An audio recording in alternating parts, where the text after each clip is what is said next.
सर्वे भवन्तु सुखिनः।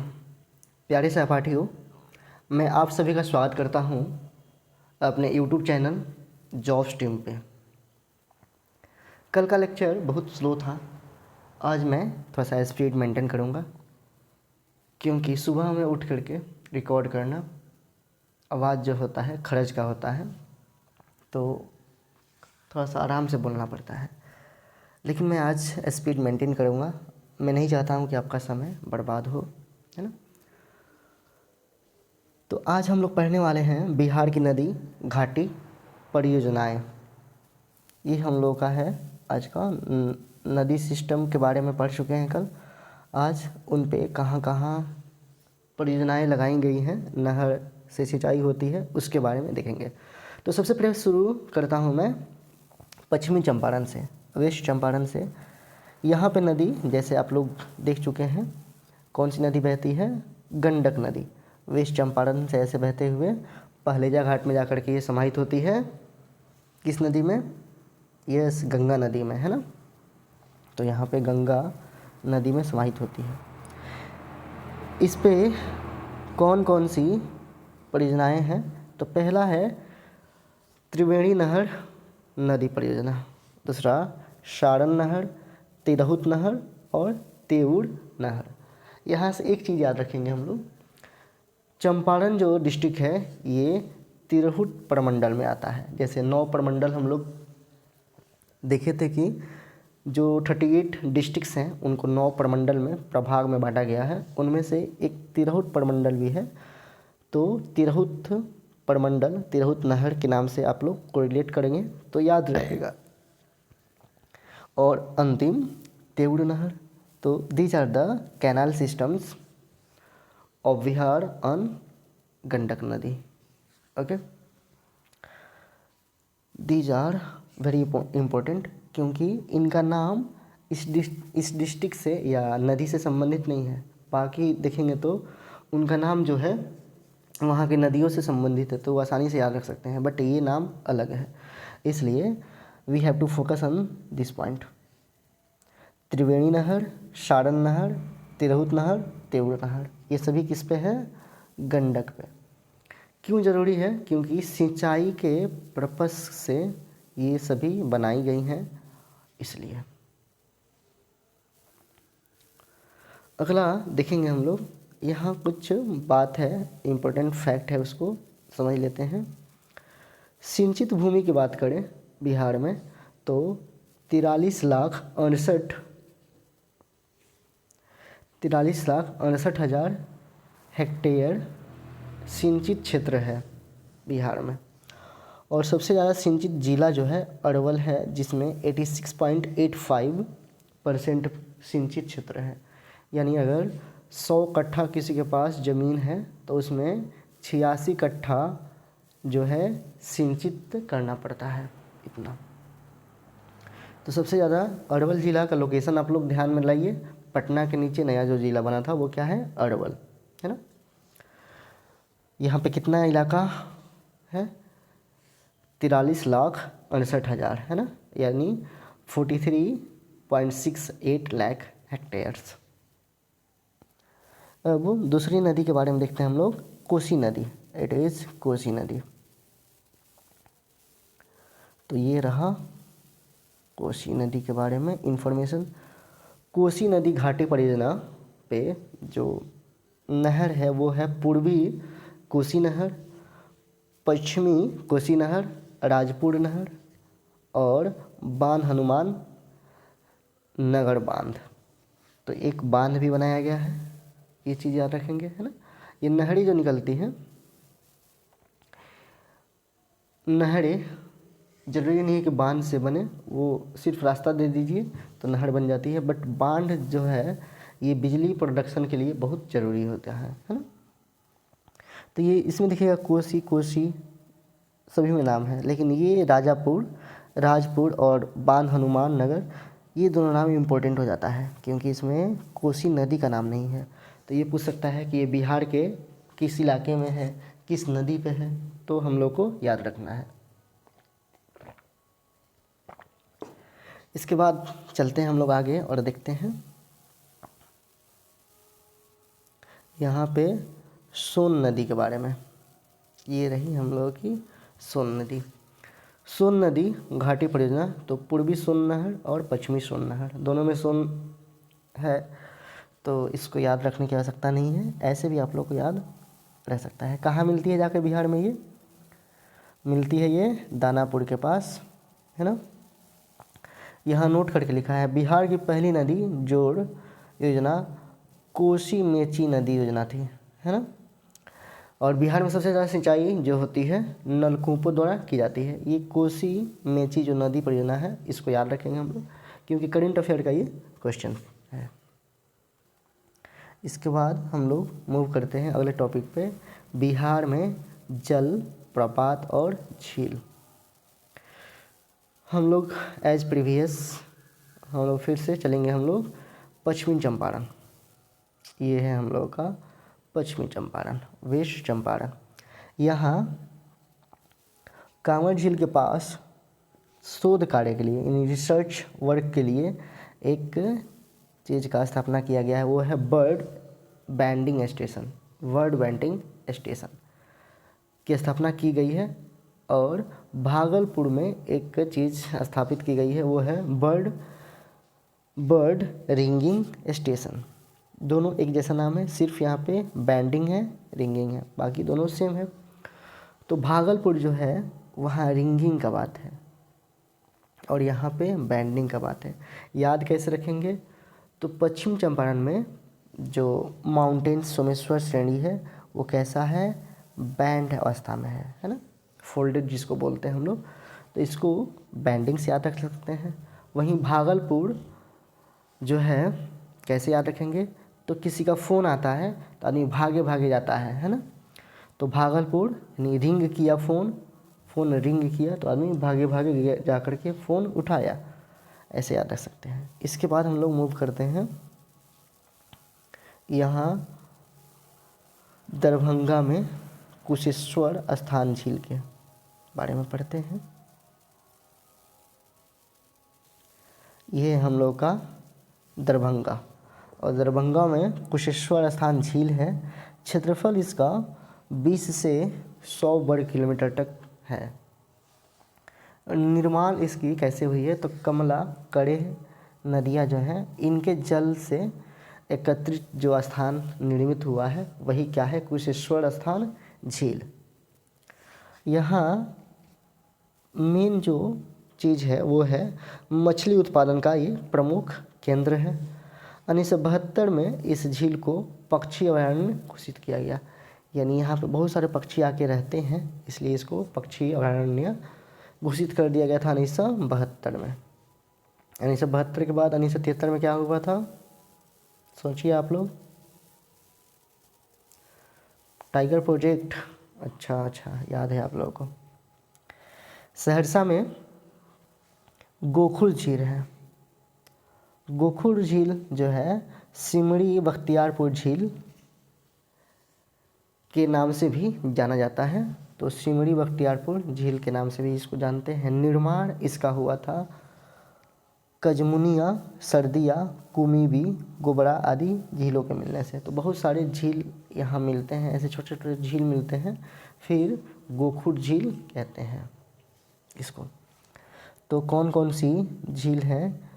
कजमुनिया, सर्दिया, कुमीबी, गोबरा, ये सभी झीलें यहाँ पे कहाँ पे है?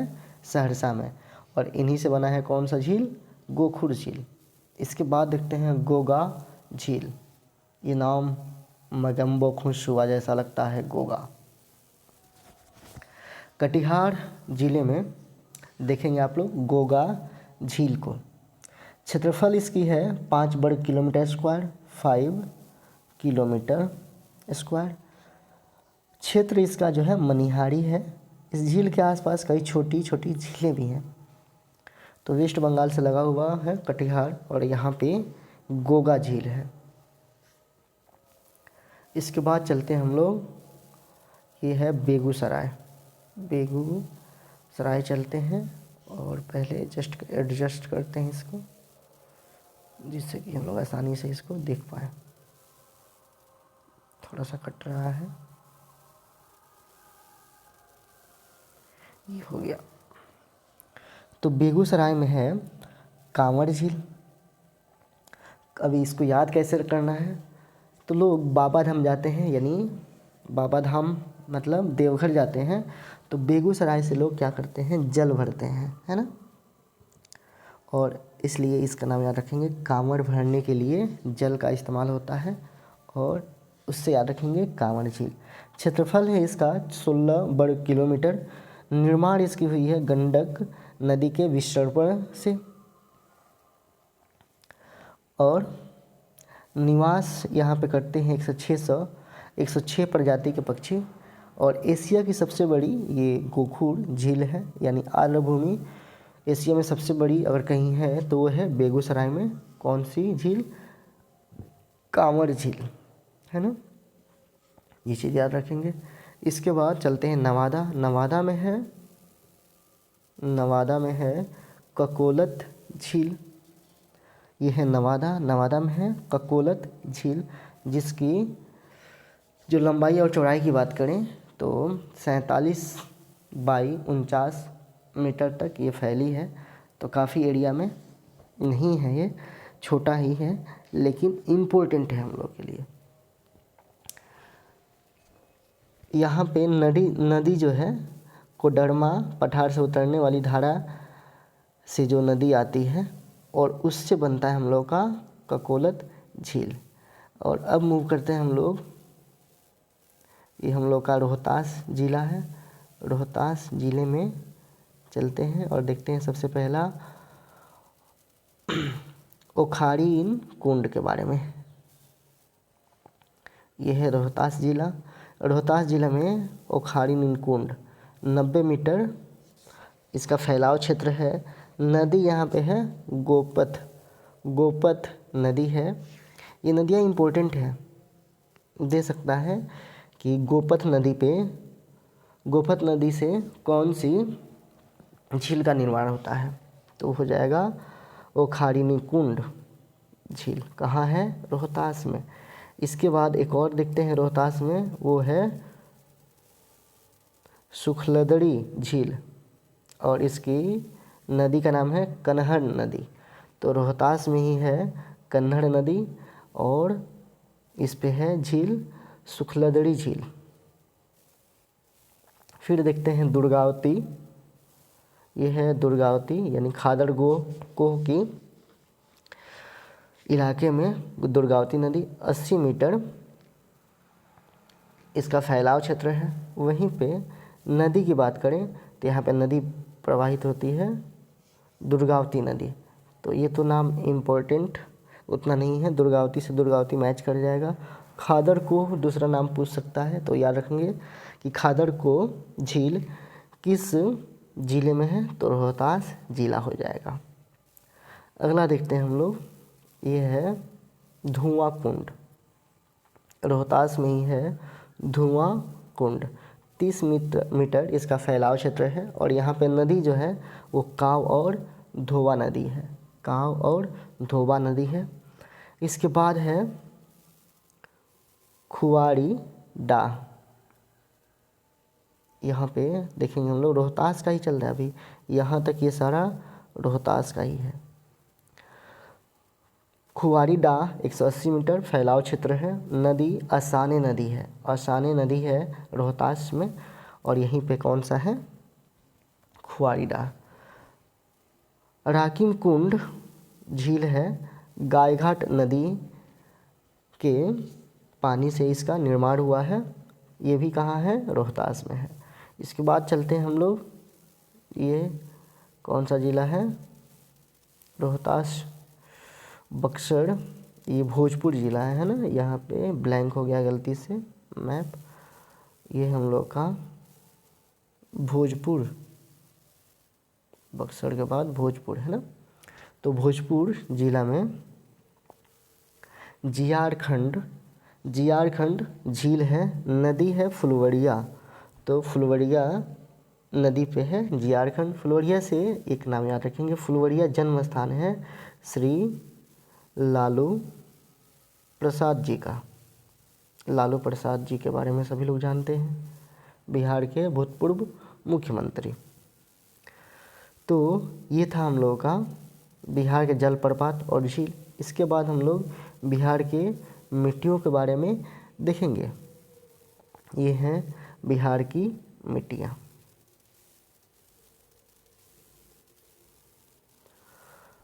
बिहार के पर्वतीय भाग की लंबाई की बात करें तो 932 किलोमीटर में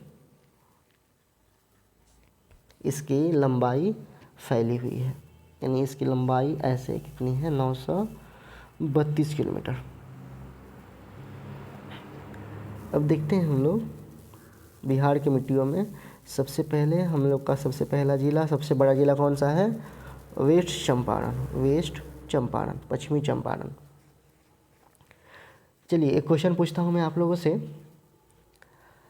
महात्मा गांधी जब आए थे पश्चिमी चंपारण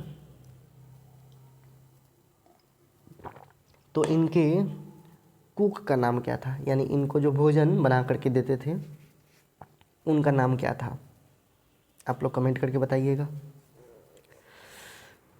ये है पर्वतीय मिट्टी, यहाँ सोमेश्वर श्रेणी है, तो ये पर्वत के कारण यहाँ पे कैसी मिट्टी है, पर्वतीय मिट्टी है। उत्तर पश्चिम भाग हिमालयन मिट्टी, कंकरीले होते हैं, पथरीले होते हैं, कम उपजाऊ वाले होते हैं और भांवर क्षेत्र होते हैं। तो ये जो है हम लोगों का कैसा इलाका है, कम उपजाऊ वाला, है ना। इसके बाद चलते हैं हम लोग यहाँ पे ये तराई वाला इलाका में। तराई वाले इलाके में देखेंगे तो यहाँ से ये सारा जिला, इधर किशनगंज, सुपौल, मधुबनी, यहाँ सीतामढ़ी, है ना, ये सभी ज़िले जो हैं लगे हुए हैं। ये कैसी मिट्टी है, यहाँ की तराई की मिट्टी। तराई यानी जहाँ पे पानी आता है, ये पानी आता है ना। उत्तर नेपाल के सीमावर्ती क्षेत्र में चंपारण से लेकर के किशनगंज, यहाँ चंपारण, पश्चिमी चंपारण, पूर्वी चंपारण से लेकर किशनगंज तक फैला हुआ है। और ये इम्पोर्टेंट किसके लिए है, तो धान, जूट और गन्ने के लिए, इसलिए इधर इस साइड में ज़्यादा गन्ना का उत्पादन होता है ना। इसके बाद चलते हैं हम लोग ये मिडिल की जो एरिया है उसके लिए। तो ये है खादड़ मिट्टी, ये जो भी इलाका फैला हुआ है ये है खादड़ मिट्टी। खादड़ मिट्टी में क्या है, नवीन जलोढ़ मिट्टी होती है, सबसे उपजाऊ क्षेत्र होता है। यहाँ पे धान, गेहूँ, मक्का, दलहन, जूट या पटसन, कटिहार, पूर्णिया वाले इलाके में ज़्यादातर होते हैं। तो ये जो कटिहार है, यहाँ पे कटिहार, ये पूर्णिया, तो यहाँ वाले इलाके में ज़्यादा होते हैं। आप कटिहार जाइएगा, पूर्णिया जाइएगा, सहरसा जाइएगा तो आपको ज़्यादा मक्का देखने मिलेगा, है ना। वैसे ये वाला इलाका में धान, गेहूँ भी ज़्यादा होता है। अब चलते हैं हम लोग इसके साथ ही देख लेते हैं ये वाला इलाका, ये कौन सा इलाका है उसको देखेंगे और समझेंगे। इस इलाके को कहते हैं बांगर भूमि, यानी ये जो है इलाका, ये इलाका ये है बांगर भूमि। यहाँ पे हम लोग देखेंगे ये सीमान गोपालगंज, है ना, ये हम लोग का मिडिल में समस्तीपुर हो गया, दरभंगा हो गया, है ना, यहाँ पे मुजफ्फरपुर आदि क्षेत्र हो गए। तो ये बांगर मिट्टी वाले हैं। पुरानी जलोढ़ मिट्टी होती है, उपजाऊ होती है लेकिन सबसे ज़्यादा नहीं होती है ना। यहाँ धान, गेहूँ, मक्का, चना, अरहर, इसके इलाके जो चंपारण, मुजफ्फरपुर, दरभंगा है और सुनहरी मिट्टी भी यहाँ पे पाई जाती है। इसके बाद हम लोग चलते हैं ये वाला इलाका, गंगा वाला क्षेत्र। ये चलो मैं ऐसे अरेंज करूँगा जिससे कि आप लोगों को आसानी हो देखने में। यस, तो ये है हम लोग का गंगा का इलाका, गंगा नदी बहती है उसके आसपास का। ये टाल मिट्टी के नाम से इसको जानते हैं, सबसे उपजाऊ वाला क्षेत्र है। यानी गंगा नदी के इधर 8 से 10 किलोमीटर और इधर 8 से 10 किलोमीटर जो भी इलाका होगा वो रबी फसल के लिए उपयुक्त है। यानी यहाँ रबी फसल काफ़ी ज़्यादा मात्रा में उत्पादित होता है। रबी फसल किसे कहते हैं आप सभी को पता है, जो विंटर में फसल लगता है। इसके बाद देखते हैं हम लोग यहाँ पे ये वाला इलाका, जमुई, बांका, वाला इलाका, बांका जमुई वाले इलाके को देखते हैं। यहाँ है लाल पीली मिट्टी। लाल पीली मिट्टी में ज़्यादा पाया जाता है लोहा ऑक्साइड यानी आयरन Fe और ऑक्साइड O2 ऑक्सीजन। ये कम उपजाऊ होते हैं लोहा के कारण। यहाँ मोटे अनाज उपजाए जाते हैं जैसे मक्का हो गया, बाजरा हो गया आदि।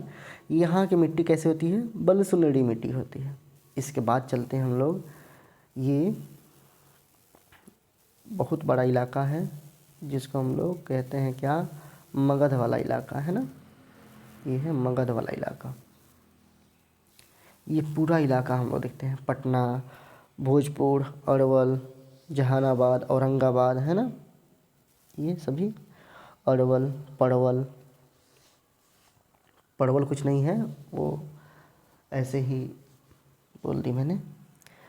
तो ये कुड़ैल कैवाल मिट्टी है। ये नाम इम्पोर्टेंट है क्योंकि ये नाम थोड़ा सा अजीब है, तो इसको याद रखेंगे अच्छे से हम लोग। कुड़ैल कैवाल मिट्टी, यहाँ पुरानी जलोढ़ मिट्टी होती है, उपजाऊ होती है, रबी और खरीफ फसल के लिए ज़रूरी है। पटना नालंदा का क्षेत्र जो है वो इसमें आता है। बाकी आप लोग औरंगाबाद भी देख सकते हैं, जहानाबाद भी देख सकते हैं। अब लास्ट हम लोग देखते हैं वो है बाल सुनहरी मिट्टी वाली, है ना, कैमूर और रोहतास वाला इलाका। यहाँ पे रोहतास का कुछ इलाका और ये कैमूर का इलाका। यहाँ पे देखेंगे तो लाल बलुई मिट्टी है, लाल बलुई मिट्टी है, कम उपजाऊ होती है। कैमूरी पठारी इलाका वाला जो है, और लोहे की अधिकता के कारण यहाँ पे मोटे अनाज ही उपजाए जाते हैं, है ना। तो ये था हम लोगों का बिहार की मिट्टियाँ। इसके बाद देखते हैं हम लोग बिहार की चट्टानें, और बिहार के चट्टानों के बाद हम लोग आज के लेक्चर को स्टॉप कर देंगे। ये है बिहार की चट्टानें। सबसे पहले अपना फेवरेट चलते हैं कहाँ हम लोग? पश्चिमी चंपारण में। यस, ये है वेस्ट चंपारण, है ना। यहाँ पे कैसी चट्टानें पाई जाती है? तो क्वाटरनरी चट्टानें पाई जाती है। 4 डिग्री जो चट्टानें होती हैं वो पाई जाती है। इनमें जलोढ़ की मात्रा होती है ना। हिमालय हो गया, छोटा नागपुर हो गया, पठारी क्षेत्र, वहाँ जैसी चट्टानें पाई जाती हैं वैसी चट्टानें पाई जाती हैं हम लोग को पश्चिमी चंपारण में।